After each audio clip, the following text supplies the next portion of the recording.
शिव महापुराण की कथा कहती है यदि राहु है, केतु है, शनि है, मंगल है, बुध है, शुक्र है, शनि है, आपको कोई भी ग्रह परेशान कर रहा है, आपके जीवन में कोई ग्रह अगर अनिष्टकारी है, आपके जीवन में अगर कोई ग्रह अनिष्टता प्रदान कर रहा है, तो निवेदन है शंकर के मंदिर में जो कलश लेकर आप जाएं, जल लेकर जाएं, उस कलश में मात्र अक्षत के 2 दाने डालकर ले जाएं, मात्र 2 अक्षत के दाने। जैसे सूर्य नारायण को प्रसन्न करने के लिए अपन कुंकू डाल लेते हैं, हल्दी डाल लेते हैं जल में, या चने की दाल डाल लेते हैं जल के अंदर।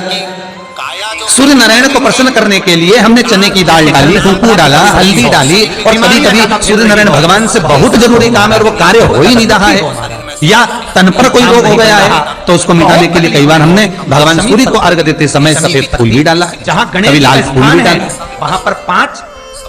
शमी पत्र। उसी तरह भगवान शंकर से निवेदन करने के लिए, हमारी ग्रह दशा सुधारने के लिए जल के पात्र में 2 अक्षत के दाने, अक्षत भी पूर्ण अक्षत, जहां गणेश जी का स्थान है शिवलिंग में, पूर्ण अक्षत समर्पित करें, खंडित नहीं, शमी पत्र शिवलिंग के ऊपर समर्पित, पूर्ण अक्षत भगवान शंकर को शमी पत्र शंकर जी की चौखट पर लेफ्ट भाग में जाते समय आपका उल्टा हाथ, जब मंदिर से निकलो और बाबा भोलेनाथ को जब हम जल समर्पित करें तो राहु, केतु, मंगल, शनि, शुक्र, बृहस्पति जितने ग्रह हैं सब अनुकूल हो जाते हैं। शमी पत्र रखा है मंदिर में, ना दिया लगाकर बाहर की ओर सारा शमी पत्र रखा है, उसके ठीक साइड में ये उसके लिए लगा है। जो बच्चा पढ़ने में कमजोर हो, गणेश चतुर्थी से लेकर जिसका विवेक काम नहीं कर रहा हो, गणेश पुराण कहती है जो बच्चे की बुद्धि विद्याध्ययन में नहीं रमती हो, मयूर ध्वज लगती ही नहीं हो, जो ये दीप शमी पत्र चढ़ा देता है, उसके घर से महाराज स्थिति नहीं जाती। तांबे के कलश में जल लीजिए, कर दे उस जल में और एक शंकर जी अक्षत के 7 दाने डाल लीजिए, तुलसी नहीं चढ़ती, तांबे के कलश में जल हो, चढ़ा दो, जल में अक्षत के 7 गीला होता चले जाता ये जो 7 दाने अक्षत के आप डालेंगे, जो बच्चा पढ़ने में कमजोर हो, विद्या में कमजोर हो, या बुद्धि या विवेक से कमजोर हो,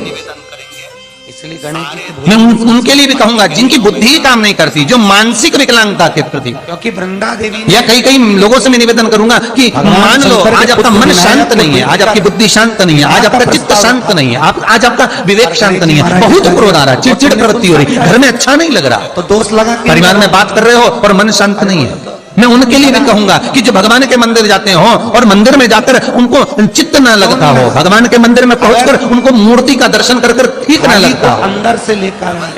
वहां पर भी उनको श्रेष्ठता नहीं लगती, उनके लिए भी कहूंगा चावल के 7 दाने जल के पात्र में डाल लीजिए और मात्र 5 पुष्प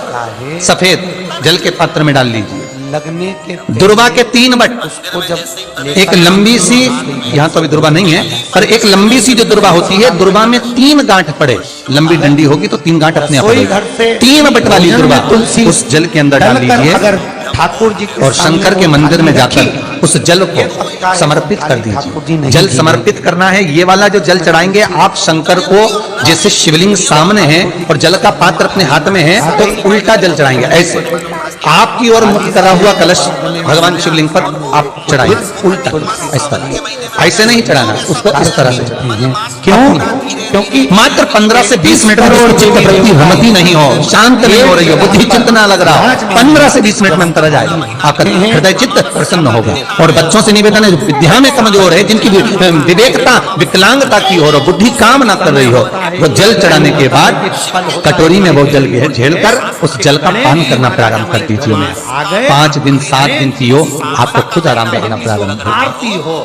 भगवान शंकर पर रक्त चंदन चढ़ता है, भगवान शंकर पर पीला चंदन चढ़ता है, और भगवान शंकर पर कंकु रोली नहीं चढ़ती। क्यों कह दिया जाए? क्योंकि भगवान शंकर के चरण में जब चोट लगी, कुंदुक का प्रहार करते समय कुंदुक चरणों में जाकर गिरा, माता ने वर मांगा भोलेनाथ से, बाबा आपके तन पर जो आज ये रक्त देखा है कभी ना देखा। शंकर भगवान ने वर दिया, आज के बाद मुझे रक्त ना चाहिए। इसलिए कुंकु रोली का एक नाम होता है। शंकर भगवान का शिवलिंग जहाँ रखा रहता है, जो गोल भाग होता है, माता पार्वती जी का हस्तकमल चरण होते हैं, इस भाग पर आप कितनी भी रोली चढ़ाओ चल जाएगा, पर शिवलिंग पर कंकु रोली कुंकु नहीं चढ़ाओ। और तुम आस पर चढ़ाते हो, चंदन चढ़ाओ, अबीर चढ़ाओ, गुलाल चढ़ाओ, और जो चढ़ाना है शिव को समर्पित कर दे। 10 दिन के अंदर भगवान शिव कुंड का ईश्वर हो गया। शास्त्र कहता है विनायक बैठो, बस जिसको हो गया रोग सताए तो एक कलश जल में थोड़ा सा शहद उंगली में शहद लेकर ओम लिखकर कुंद के ईश्वर भगवान का नाम लेकर किसी भी शंकर के मंदिर में जल समर्पित कर दे। थोड़ा सा जल किसी बेलपत्र के नीचे चढ़ा दे, उस जल को नैनों से लगाकर घर लेकर आए, थोड़ा सा घर में लाकर घर के दरवाजे पर उसको जल से बिंदी लगा दे या त्रिपुंड बना दे, उस घर से रोग बीमारी दूर हो जाती है। साहब कुंद के ईश्वर का नाम का व्रत किसका? पार्वती का। छठ का व्रत लोहे से ताकतवर, जम के बोलो अग्नि, अग्नि से ताकतवर पानी, पानी से ताकतवर मनुष्य, और मनुष्य से ताकतवर बीमारी जो अच्छे अच्छे को निकल जाती है। कितने ही सूरमा इस भूमि पर पैदा हो गए और मर मर के चले गए। कितने ही मयूरेश्वर गणेश मनुष्य से ज्यादा ताकतवर है बीमारी, और बीमारी से ज्यादा ताकतवर है मेरा महामृत्युंजय, मेरा देव आदिदेव महादेव, जो मृत्यु जय कहलाता है, जो मौत पर भी विजय प्राप्त कर लेता है और बीमारी को भी जीत लेता है। बीमारी महामृत्युंजय वो महादेव। तिजोरी के अंदर जो गणेश की प्रतिमा, हम कई बार कहते हैं अगर कैंसर जैसा रोग भी हो गया, बहुत बड़ी बीमारी हो गई, आपको नहीं सदरा और कैंसर जैसा रोग हो गया, कहीं आप जाएं डॉक्टर को दिखाएं, मना नहीं है, और उसकी टेबलेट लेने से पहले इस महादेव के चरणों की टेबलेट जरूर लेना, उसकी औषधि जरूर लेना। एक बार जहां शिव और सती का विवाह सतयुग में हुआ था, विनायक के नाम से त्रिजुगी नारायण में, हम पार्वती के विवाह की बात नहीं कर रहे, हम सती के विवाह की बात। सीधी सुन का गणेश और व्यापार व्यवसाय, जिस भूमि पर त्रिजुगी नारायण में शिव और सती का विवाह हुआ था, जहां दक्ष प्रजापति ने वरद विनायक माता सती का मंगल पाणी ग्रहण संस्कार करवाया था, कन्यादान किया था, भगवान शंकर और सती के विवाह की अग्नि आज तक जल रही है